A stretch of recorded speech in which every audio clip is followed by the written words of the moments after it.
Welcome to Articulate This, your go-to podcast for a deep dive into the world of emerging technologies and the innovators shaping them. Today we speak with Adam Aronson, a visionary in product management. Adam is renowned for his unique blend of leadership and creativity.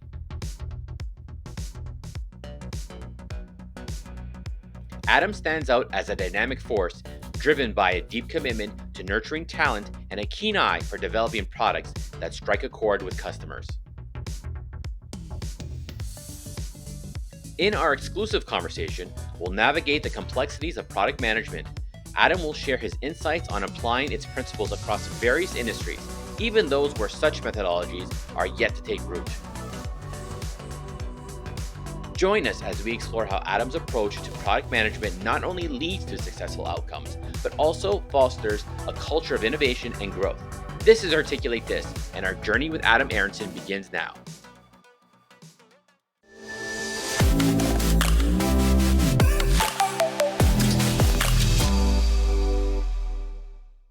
Welcome, Adam. Hey, Pat, thank you so much for having me on Articulate This. Excited to be a guest this evening. Let's talk a little bit about your personal journey. Can you share your personal story about how did you get involved in product management? Certainly. It's a bunch of different things coming together. Very fortunate to have some space growing up to explore a lot of different directions. I grew up a competitive chess player, really loved strategy, had an opportunity to study, to compete. And when I went through school, I didn't think about it necessarily in terms of pursuing a career so much as learning for learning's sake. I pursued a degree in religious studies. I happened into a role in technology with an international development nonprofit. I had grown up with computers, was very excited about them. And it was a terrific opportunity while in school, which then presented itself as my first full-time role. Taught myself SQL, and then made my way into a software company where working with customers, this was in education technology and was solving data problems and customer onboarding challenges and then quality. Kind of ran into a point when I was leading these client services engagements that there were problems that my customers couldn't solve. And I was getting frustrated. I'd go to my product partners and say, hey, our customers want to do this and our roadmap is doing this. Why is there a divide between these things? And after a while, I got really curious about what was going on there and thought, okay, I think I might know how to solve this problem. I'll become the product person, and then I'll work on prioritizing the needs of customers. Step a foot into product management and realize, it's about so much more than just what some customers need. It's about good business and a bunch of other pieces. So it was a rocky first role, but amazing opportunity. I often tell people your first product role is amongst the hardest to get, and then you can kind of continue on from there. But it was this amazing confluence of wanting to solve problems, learning about business along the way, and as soon as I got my first taste of it, I was hooked. That's amazing. I love just hearing. I've heard so many similar stories of it, how people kind of stumbled into it, into product versus maybe just organically studying. Maybe now today it's more common, but over the last less than 10 years ago, I think it was more people stumbling into the profession. So I love hearing that story. That's very interesting. So you self-taught yourself SQL? Yeah, I picked up the O'Reilly Learning SQL. I remember I was in New York, sitting in the lobby of a building, waiting for a friend, cracked that book open, and just from the moment go, it was like, wait, you mean to get into a database, all I need to tell it is that I want to get something out of it and that there's a structured language to do this? I was like, oh my God, this thing is not enigmatic. It's totally accessible. You just need to know how to talk to a machine. to get it to talk back to you. Now you don't even need to learn. You can give it natural language instructions and get tons of data out of machines. And saw this amazing demo recently where somebody said, spin up a website with these characteristics, and it created a new repository. It spun up a whole new web application, committed it, deployed it, and then launched a Hello World page. And I mean, it's just compared to 25 years ago, it's such a vastly different world interacting with computers now. SQL's still around, but very different Yeah, from then. I would say even as like 5 years ago, it's a totally different world. So that's it leaps and bounds. Yeah. You mentioned kind of your passion for growing teams and nurturing talent. How do you see that intertwining with your role as a product leader? Yeah. The role of product at each organization is very different. Um, if you were to line up 5 or 10 different companies, maybe a few in the same sectors, the product organization at each of those companies would be very different. And so, even if seasoned product people come into those organizations, they need to learn the way product is done at those organizations. They need to learn the language of those organizations or of the industry, and to become uh, an agent of change to create momentum, to create new business value in those organizations. Alternatively, if somebody is in that organization, say coming out of the customer success team or the support team or so forth, and they make their way into the product organization, they've got a lot to learn, right? Establish the fundamentals, in addition to the fact that they may know the company and the domain and have really good product sense and familiarity with the product. But everybody always has something to learn. Nobody knows it all. And there's always an opportunity, myself included, every day to go and learn something new and to figure out how to create more value. So, um, in that transition from independent contributor to product leader, I think one of the fundamental shifts is that you not only need to keep pushing on your own ability to learn and to grow, but you need to be able to inspire that in the teams that are working with you, or collaboratively across different departments, to be able to uh, coalesce into the best product organization possible. I couldn't agree more with you when you were talking in the beginning part about how product is done differently in each organization. That's been my experience as well, and very interesting, fascinating to see um, just the little nuances, how people do little things different. Terms, definitions could be a little bit done differently. So, uh, that's been my experience as well, and I agree with you when you talk about the training and learning. It's never ending in this role when you do that. So uh, very, very fascinating just to hear more perspectives on that as well. Can you talk a little bit more about, how do you approach learning about customer needs and the strategies or methodologies you use to get to that information? Yeah, there are, in my experience, there have been different touch points to the customer. Sometimes it is through the sales organization. Sometimes it's through the customer success organization. Sometimes it's a very much, a broader marketplace. And I'll say this, that a lot of my experience has been in business to business enterprise SaaS applications, so software as a service, and a bit less on a direct to consumer experience. So, in this sense, that there's different approaches to learning about your customer depending on your context. And so, very commonly, I have relied, especially moving different sectors or moving different aspect of the same sector, on subject matter experts inside the organization, as well as understanding who the different customers are to learn from. And that might be both a combination of existing customers and prospects, as well as subject matter experts and thought leaders on the field.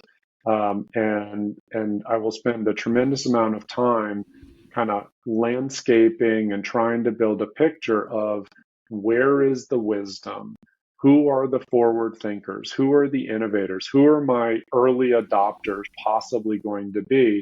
Those are people that I'm very keenly interested in learning from, because those people are often learning so much and front running what technology is doing, what the product offerings off the shelf today are doing, and looking forward to the direction to go. So I heard recently product management described as like a great synthesizer, right? Like we don't need to have perfect knowledge of a market in all in our own head. We need to be able to distill it and to synthesize it from all of those different inputs around us. And so I'm a systems thinker.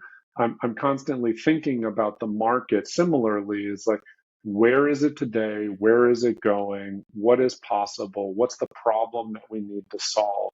And what is going to take the company in the right direction, and also what is the right direction to go with my various products or offerings within a portfolio. And so, kind of with framing those different constructs, I'm able to go and focus on learning and trying to figure out which problem are we going to solve, which solution are we going to bring to market to try to do that in the most impactful way and ideally profitable way as well. Good explanation. You kind of touched on this a little bit, but I want to take a closer look. You know, when we talk about, you have vast experience across various sectors. So having worked in like ed tech, public libraries, investor relations, and prop tech, what commonalities or differences have you observed in terms of product needs and management? So, in addition to a variety of industries, I've also experienced companies of varying sizes.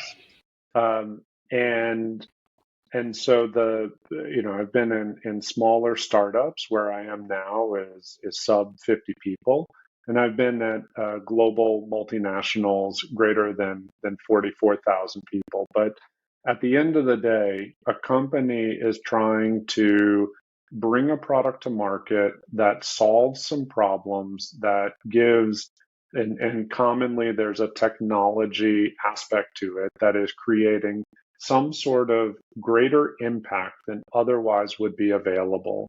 And so I've had the good fortune of working with very insightful business leaders, the people that see through the noise, and they're able to pick up on the signal of what the market problem is, what the solution is that is going to help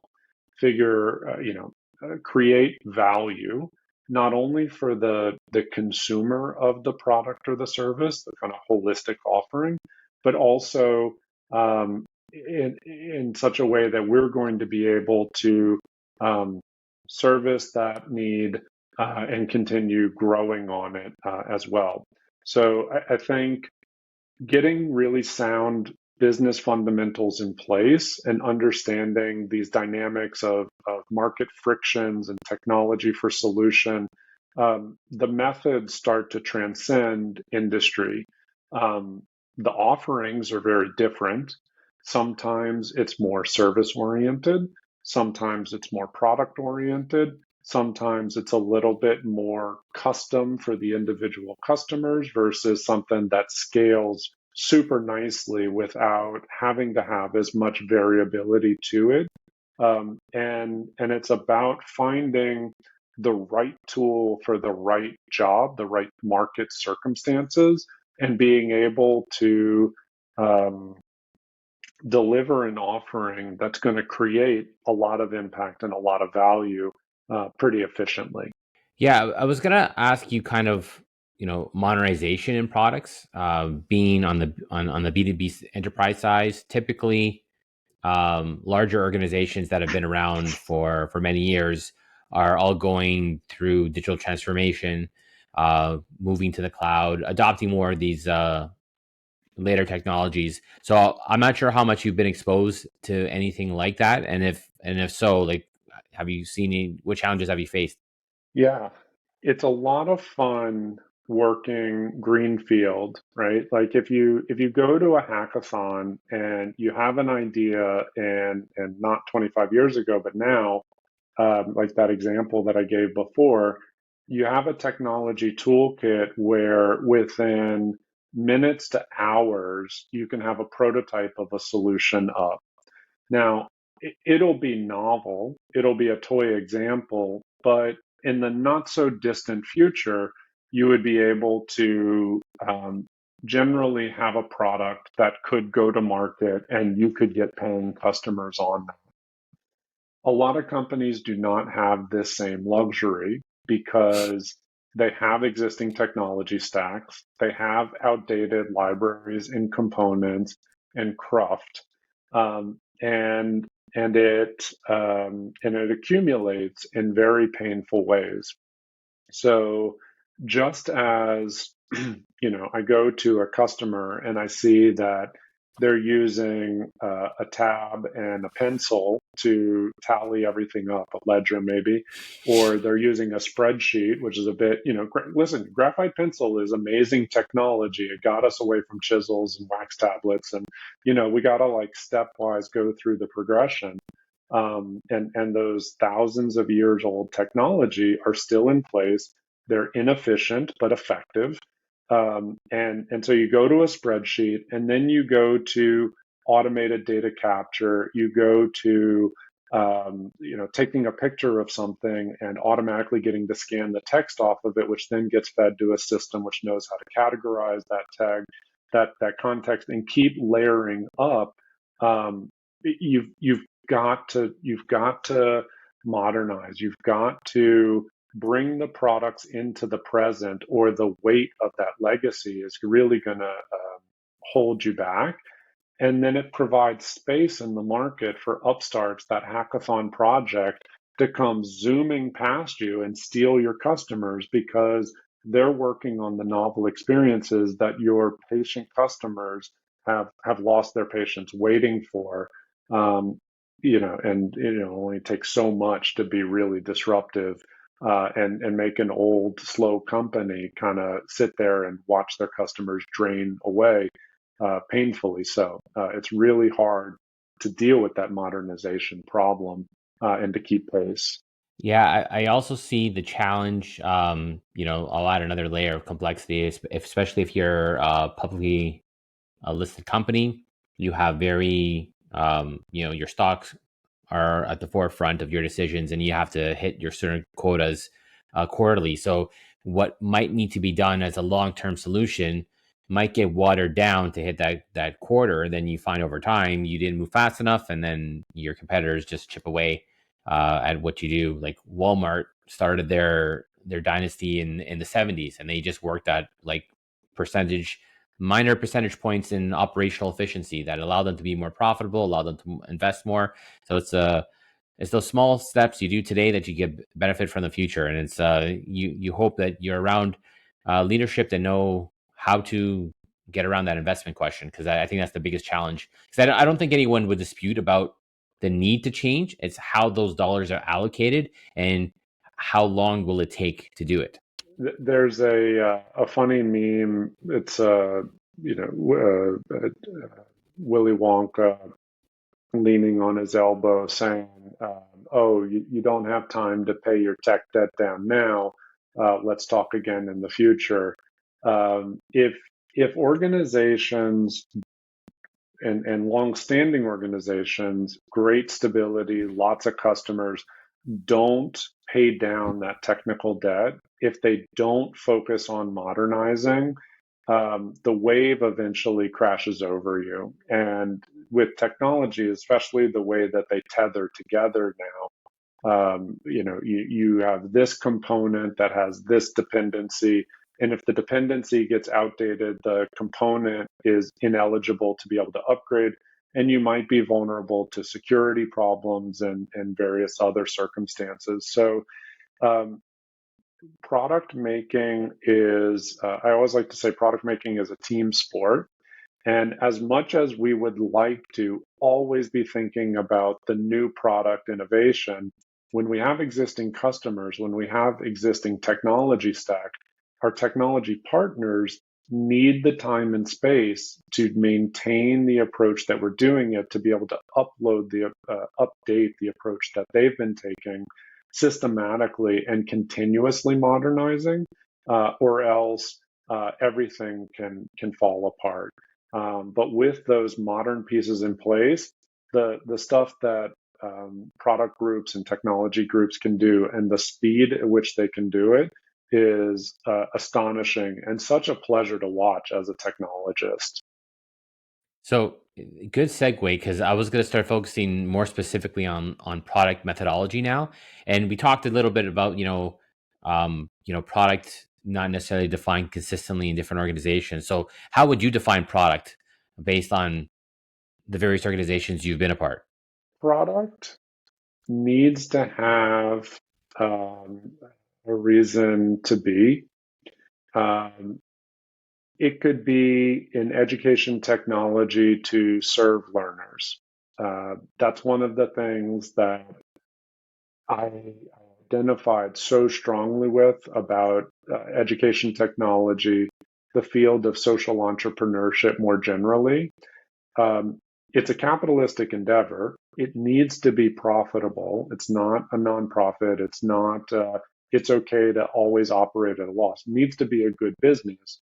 But it's the reason for the product, the reason for the technology is to have an outsized impact for its purpose, and for the product group to help realize, and this was one of the really fun things about education technology.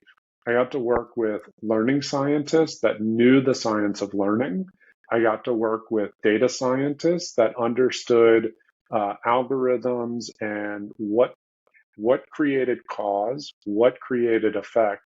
And then as a product major with the technology team and all of these other partners, synthesizing this to deliver an outsized impact to a student that was trying to learn, college level mathematics, and to create a tutor to instruct them what problem they should be working on next.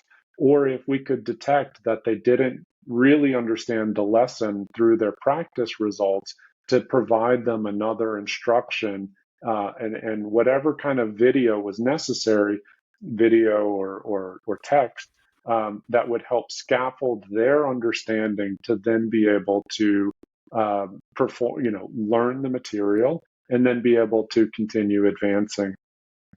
In other circumstances, the key problems might be around operations in nature, taking those pencils and ledgers, and turning it into expediency. So the product group is about creating value in a problem space that otherwise wouldn't be realized. Often in software making, with the injection of technology, and with sound business fundamentals, to be able to do this in a profitable fashion. Um, does that kind of get at what you were looking for? Absolutely, and kind of um, where I was going to even go further with it is kind of talk about, okay, you talk about different organizations do things differently, but what happens when you go to an organization that traditionally has not set up a product methodology, and how would you go about starting one? Great question. I think moving into a product mindset, and not even to say to be a product led organization, but a product mindset, is a commitment to deeply understanding problems and working through solutions to those problems that help optimize on the available dimensions. Whether that's, should we be introducing technology? Should this be a combination of on-site services with a little bit of technology added in. And so while the product team member may not be the only department involved in the delivery of that solution, it is around helping understand the problem space, conceptualize the solution, whether it branches into the product marketing side, which we'll get into like the pricing and the packaging of the whole solution, but being able to solve real world business problems with a solution that delivers an outsized impact. So how do you ensure, you know, when your products are co-created from different disciplines, um, how do you ensure that you kind of mentioned about it being a sports, it's like a team sport. So how do you get that coming together, especially when you're starting it off? It takes time, I think, to, um, well, time withstanding. You want to begin by articulating this. No, I'm kidding. Articulating what is it that we're trying to do? What is our mission? Right? Is it to um, reorient the way that the company creates and delivers value to market? Is it about experimenting and seeing, can I do this sidecar thing in a different kind of way? Organizations come up from all sorts of different orientations. Oftentimes, an entrepreneur who may be sales oriented or maybe technology oriented, design oriented, services, what have you, goes with the thing, the way of operating in the market that they're most accustomed to, and they often figure out everything else around them. And so, it might be that that company is a year or 5 years down the road and has never had somebody formally in the product role, but they have products in market. They are generating revenue. They are dealing with operations. They are trying to grow, as most enterprises do, and then say, we're doing this. It's a little bit messy. If we were more disciplined about this, we think we could get more traction. We could have an outsized impact for every dollar of investment into the offering or into the technology or whatever. This is often of like, I don't have a technical co-founder example, so I outsource my development to a shop or to some freelancers. There are all these no-code and low-code tools that allow people to um, really just stitch together workflows and create novel experiences that solve a particular problem in market. And so your product can come along a little bit later at any point and say, you know, it's great that we got to where we are, but we should really like sit down and say, should we be serving all 100 of our existing customers? Or if we start to segment them somewhat and specialize over in this particular area, could we get more of these with lower churn, with less specialization in the offering that we're providing them, right? And so you start to think about it in a little bit more structured way.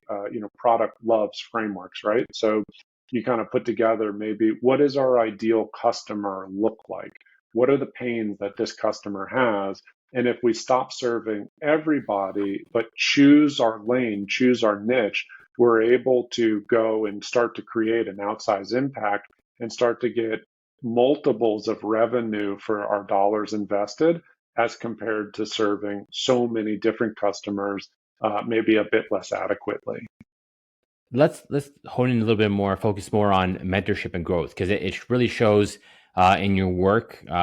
You definitely have a passion towards it. Everything that we talked about so far kind of illustrates that. How do you approach mentoring product teams, and how do you believe this impacts the end product?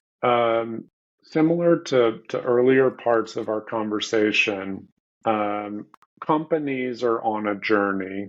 Product organizations are within those companies are on a journey, and the individuals in the product team are on their own journeys. And if we can line up all of these different journeys, you can go that much faster.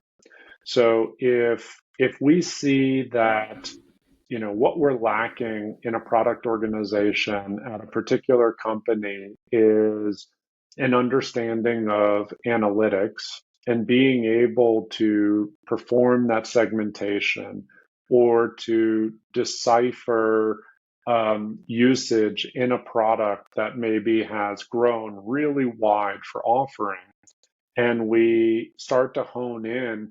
Well, we've got, let's call it 20 features, for example, and we're not certain that all 20 of those features are being used, or we're not certain what forms those features are being used between a web application and a mobile application and so forth. And we don't have the ability to analyze all of that information.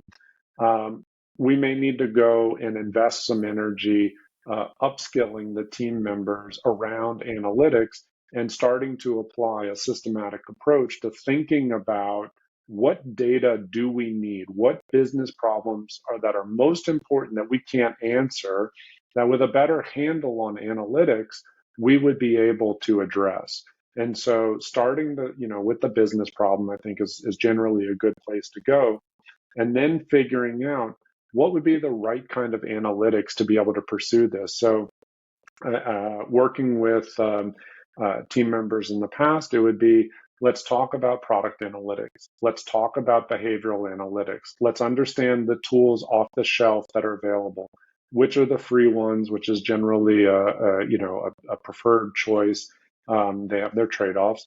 And can the data in the application tell us what we need, or do we need to go and instrument the product and get analytics out? So we may need to mentor to be able to robustly explore that. There's a lot of things that if I had unlimited amount of time, I would be able to go and do, but I don't. And so it's important to empower the team members that work with me to have as much information and knowledge and context, as well as direction, right? Like if we say, please watch this video and think about this problem, and then come back and tell me what you think about it. We've created like a really short path to that person being empowered to then Yeah. start to go off on their own journey. Um, so much now is also like the pace of change around learning, around mentorship, around like being able to ask ChatGPT for feedback. How should I learn about product analytics in a XYZ company in an ABC industry? And then you can get that much more specific about how to drill in and attack a particular problem space. I think mentorship is going to fundamentally change with the tools, because mentorship used to be so much of a human interaction. And if language is able to be parsed and predicted the way that a veteran professional could, mentorship very much could be evolving as we speak. Well, mentorship, not everyone or every organization necessarily has invested in it or does it well. So even just having a little bit of that, like I love the that example you just gave. When you say, "Hey, watch this video, come back with your thoughts, and let's see what you like to empower that person." There's been a lot of studies on like the best way to brainstorm, and that's like kind of the one thing is give people, let them think about the problem in advance, so that when you come together, you have a better chance of getting more quality thoughts. You actually have more thoughts as a collective after, but doing that, giving that person the opportunity to think on their own outside of a group setting enables them to flourish more. I'm working with a team member now as he's leading retrospectives, which isn't a practice that he's done in the past. And I made the recommendation recently. When the retrospectives are coming up, figure out the kinds that you think that we might need, and tell the team in advance, like at the beginning of a sprint, this is the format we're going to go through in a couple weeks, and here is the whiteboard. Please mark down your wins and your frustrations and your ideas as the 2 weeks go by, and not need to try just in that moment to recollect, because we all suffer from recency bias, or our minds are all cluttered and it's hard to kind of unravel what transpired over the past 2 weeks, especially depending on how fast your environment's going. And we're experimenting with that to see, can we as a group get better learnings. And I know that when he and I are talking about this, he is instantly picking up on this and ideating and riffing on ways that we're going to be able to encourage the team to explore the frictions and the challenge and the frustration that we got. So when you see that kind of pick up on a new idea that a team member has just been introduced to, it's immensely satisfying to say, okay, what can this mean for the business when we're collectively learning better and together? So it's a tremendous amount of fun. I derive a tremendous amount of joy in my work through that. Having witnessed two acquisitions and an IPO, can you share your insights on nurturing product scale and maturity, particularly in the face of these significant business milestones? Scale is a big one. This is why I really want to get to, like, because scale is, I think that's why a lot of startups fail, is because they don't know how to scale or can't scale. So it'd be interesting to, from your experience. I was having a conversation the other day about quality and about how to go about achieving quality. And this person and I were connecting on establishing healthy process. People hear process and they sometimes recoil and think it's a four-letter word. Um, in fact, it isn't. And it it can be good when done properly and in healthy doses. You can very much over process, you can under process, and you can spend too much time process re engineering. Um, but with a healthy amount of process, well understood, and they become easily repeatable, and then they can start to move faster. You can, with a healthy process, more easily deal, with the transition of a team member. Nowadays people are on average at companies 2 years plus or minus. Lots of mobility within the workforce, being able to work remote, people preferring to work remote, whatever it is. So people are leaving organizations, people are coming into organizations. If you don't have a reasonable amount of process, a reasonable amount of documentation, it's very hard to onboard a new person. Um, Knowledge management, the transition, the onboarding, context building, a team member to wake up on a Monday morning and to know this is the context that I'm operating. These are the problems that I'm trying to solve, and I know where to go next, and I don't need to involve anybody else.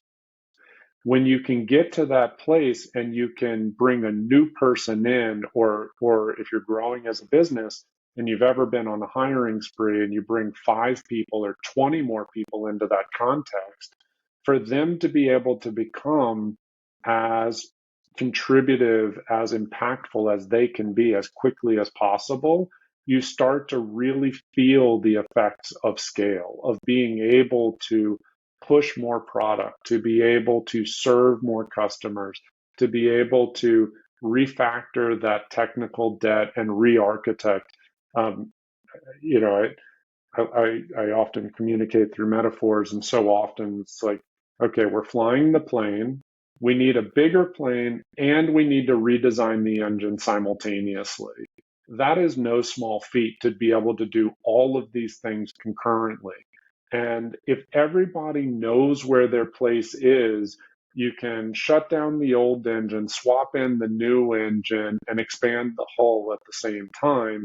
And then all of a sudden, you're flying that much faster and you're able to carry that much more of the market with you along the way. So I think process is a big part of it. I think um, cultural alignment is another really big piece of it. And this comes through like clarity of purpose, clarity of values, and a group of people that are on board to go on that same journey together, and the building up a strong culture, being introspective about it, having hard questions. I remember listening to a CEO at a town hall say, "Really? Those are all the questions that you have for me? Those were softballs. I know you're sitting there with harder concerns in mind that you're not sharing with me. And I want you to know our values are that you can ask me anything and I will answer you honestly." That's a person that I will get behind because I know when I bring them the hard questions, they're going to tell me truthfully which end is up and whether or not we're going successfully in the right direction. That's amazing. And I love the analogy. The another version of that I've heard is driving a car, having to change the engine while you're driving in a race or something like that. It's something similar, but the plain one's a good one. Um, Being a member of the Toronto Product Management Association, how do you feel such associations aid in the growth and development of product management professionals? I really like spending time with people. And I think an affinity group like the Toronto Product Management Association creates venue. The product designer that wants to figure out how to get into product management, the student that's coming out of school that doesn't really know what do they want to be professionally, what is it like, to get insights into what happens inside of those organizations. The more that we can help as an organization demystify what is product management, what does it look like as an independent contributor? What does it look like as a product leader? What does it look like when you're using human centered design practices? We're able to um, add sparks to the ideas that people have already been sitting on, and maybe introduce something that will help create change at an organization that they work at, or create, and inspire the idea of, this is exactly the kind of work that I want to be doing professionally, either in my first job or in my next career switch, or so forth. So it's really been a lot of fun having great conversations about AI and product management, big data in product management, building diverse teams, and so forth. And the community is really such a joy. I meet so many new people at every event that we host events September to June here in Toronto, and really welcome everybody to come out and take a look. It's at tpma.ca. So we kind of briefly touched upon this throughout here, but what do you see as the future of product management given the rapid technology landscape? We kind of mentioned AI, we kind of like all these things happening. So what do you see the future of product management? It's probably a few too many variables to easily stochastically predict what the right answer is. If product were that easy, we probably wouldn't have a job anymore because it would have been product managed into even greater scale than it is. So we've got probably a little bit longer before the machines fully come for our work. But hey, if machines want to wake up early, go to bed late, and deal with all of the challenges of getting humans to collaborate super successfully, or eliminate all of that because they're going to do the coding, solution servicing, troubleshooting, scaling, modernizing, and everything else. I am perfectly fine to hang in a hammock. I just hope that the machines don't forget about my contribution helping them get to that place.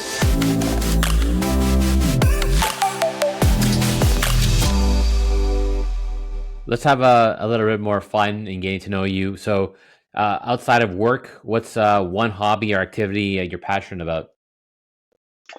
I have for many years been an indoor rock climber. I was talking with somebody the other day. I've never actually climbed on rocks outdoors. I'm actually afraid of heights, but it's a fantastic sport, amazing community. I started climbing with a guy yesterday who I had seen for a few weeks at the gym, and his kid climbs, and my kid climbs, and was able to get together and start climbing and having really nice dialogue. But especially it's been a joy to watch my daughter, who's been getting into it more and more over the past week. So I'm hopeful, as strong as she is, that she aspires for more and may become the next competitive climber. Are you still playing chess? You mentioned that in the beginning. That's kind of how you maybe introduced you to product management, that way of thinking. But do you still play? I do play. Unfortunately, my skill level is not increasing as much as I would like to. It definitely takes concerted effort and study to improve in that game. It's not just game by game improving. That may be more of a deficiency on me than the game, though. So, Adam, if people want to get in touch with you, where can they find you? Yeah, so I'm on LinkedIn, Adam Aronson. And you can also find me at most TPMA events throughout the fall and winter and spring. Well, thank you very much, Adam, for joining today. I really enjoyed our conversation. So, thank you for joining. Thanks so much, Pat. It was a pleasure being on. I appreciate the opportunity to articulate a few ideas about product. Awesome. Well, thank you again. Take care. Take care.